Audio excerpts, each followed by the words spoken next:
This is a low-noise, highly selective amplifier intended to perhaps become an oscillator. And you can see there are many components in parallel. 6 crystals, 5 JFET transistors, and here are 6 bipolars, MPSH10, and then some power transistors. There are 7 of them, and they are BF458, 0.1 amp up to 250 volts and 6 volts. They are not suitable for this at all, but as it turns out, this was the best I have in my junk box. Means low noise with low source impedance. This is a somewhat simplified schematic diagram, matching to 47 ohms, a step-down transformer, and a very small inductor here. You can see it is, well, it doesn't easily focus, but it's just 2 turns of a wire here. Yeah, from here you can see it. This one, it's to match the very low impedance of the crystals. I want to feed the crystals from something like 1 ohm. So it's about 1 ohm here. And then the crystal is tuned with a capacitor, and it's not connected to ground, it's directly. It goes through a big capacitor here, because at this point I want to be able to insert a varicap to provide frequency or phase modulation. Then there is a resistor and an inductor in parallel. They are just to not make this field effect transistor oscillate. It means that the transistor looks into a resistor at VHF frequencies. 5 of them in parallel, decoupled with the tantalum electrolytics. It's important to have a very low impedance on the drain. And then there is a resistor here to protect the tantalum from inrush current, and also an inductor to make the sensitivity for interference from the power supply very low. On the source there is an inductor to make the transistor see a constant current source from ground. It means that the voltage here goes negative when this input goes negative, because the inductor keeps the current constant.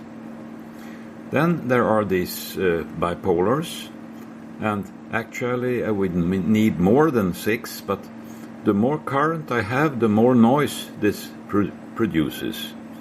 At this point the noise is extremely low.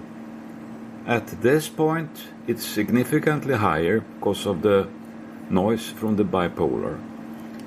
Probably I could do something more clever here, add one more bipolar, a single one at this point, to bring down the impedance, to make the sensitivity to the noise current of the transistor smaller. Anyway, the next step is this group of power transistors, and it's the same idea, but the output is stepped up by a 1-to-2 transformation. It's this thing on the ferrites. Since the crystal is not loaded, it runs on the parallel resonance, or the impedance at this point is extremely high. The reason for having 6 crystals in parallel is to bring down the impedance by a factor of 6, and that brings down the noise from the field effect transistor significantly. With better bipolars following it, the performance would be much better. But this is what I have at the moment, and I want to look at what is the performance that comes out of this. So I have to put a screen on top of this first. I will use this oscillator that you have seen maybe in previous videos to generate a very clean signal to use for testing this new amplifier. To start with, I will show the frequency response of this amplifier. This is the frequency response, close to 50 ohms at 10 megahertz, and the gain is 8.5 dB. And the Q is 6000, so it's high but not very high. And here is the new unit with the transistors, and I have to change the frequencies to see properly. Span, let's say 1 kilohertz.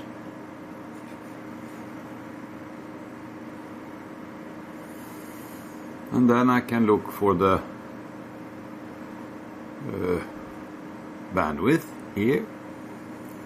And the Q is, it looks like, well, I disconnect that.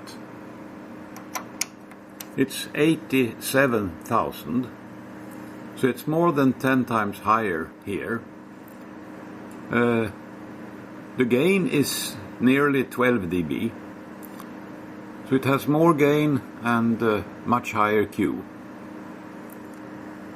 And if I look here, marker all off, you can see that the impedance is close to 50 ohms. And it has a fixed impedance in these ranges outside, and then there is a circle when there is a little load from the crystals. So the gain is actually very much higher, but there is a big mismatch. I don't match the signal to the crystals because I want the higher Q that comes from running like this. The output impedance is very close to 50 ohms. 47, there is a 47 ohm resistor, and there is an inductive component from the transformer, but it's so small so it doesn't affect the measurements I'm going to do. The test system is this low noise amplifier that is connected to a Perseus, plus some notch filters and a selective load at 10 megahertz.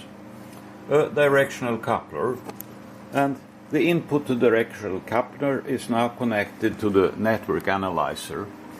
And I look at the impedance, and it's very close to 50 ohms. I can change the scale, 0.1, and then you can see better. It is very accurately adjusted. This is for the accuracy of the noise measurements, knowing that the signal source is very close to 50 ohms, and that the test system is also very close to 50 ohms. There will be no mismatch losses to confuse the results. And I will use the noise head of this noise figure meter to establish the power of the noise floor. So I connected the noise head, and now I have adjusted the S-meter graph to show very close to 0. I can see there is a small gradient on the noise floor from here to here. That's because of the frequency response of the notch filters. But I do measurement on 9.95 because that's the point where I have 50 ohm impedance very accurately. a 3 dB increase of the noise from here, like that, happens for a noise figure of 7.6 dB. I have now connected the output of this amplifier to the test system, and then I see this noise floor, which is 2.47.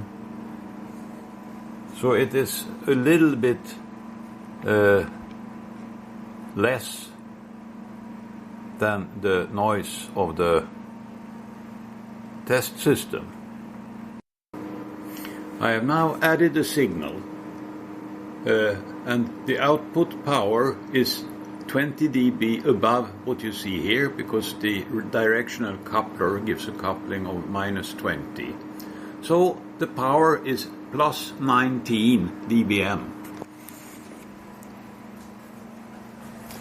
And adding that signal increases the noise floor with a very small amount. This is what I had before. I saw 2.47 before, 2.45. So with the full power, plus 19 dBm, I have 2.64. The noise figure 7.6 means that the noise floor I have is minus 166.4 dBm per hertz. Adding the noise from the amplifier increases that floor by 2.5 dB. That's 1.78 times. So the amplifier noise only is 0.78 times. That means minus 1 dB with respect to the test system noise. So the noise floor coming out of the amplifier is minus 167.4 dBm. When I add a signal that gives 19 dBm output power, the noise increases by 0.2 dB. That's 1.05 times only. It means that the noise caused by modulation of that carrier is about 0.05 times below the noise floor I have. So it is 13 dB below. So it below 167, and then minus 13 is minus 180.4. And the decimal is of course not significant. Means that use common notation for the flat noise floor, B0 is minus 186 dBc per hertz, while B minus 1, that is the 1 over F noise modulation by the amplifiers, should be minus 152 dBc per hertz. Means at 100 hertz I should see about minus 172 dBc per hertz. Now, when running this as an oscillator and coming into the filter bandwidth, there will be a B minus 2 that is steeper, so maybe this will be a bit larger than this. I'm in, for me, unknown territory.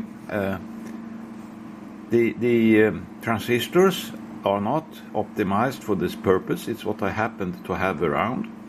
So this could be made better, most probably. I have converted the unit from an amplifier to an oscillator. That's by feeding about 10% of the power back into the input. Means I'm losing 10%. So the output power now is plus 18 dBm, 1 dB less than before. If I try to increase the power, the noise goes up rapidly. So this is the sweet point that I must not exceed. The noise floor that I see, well,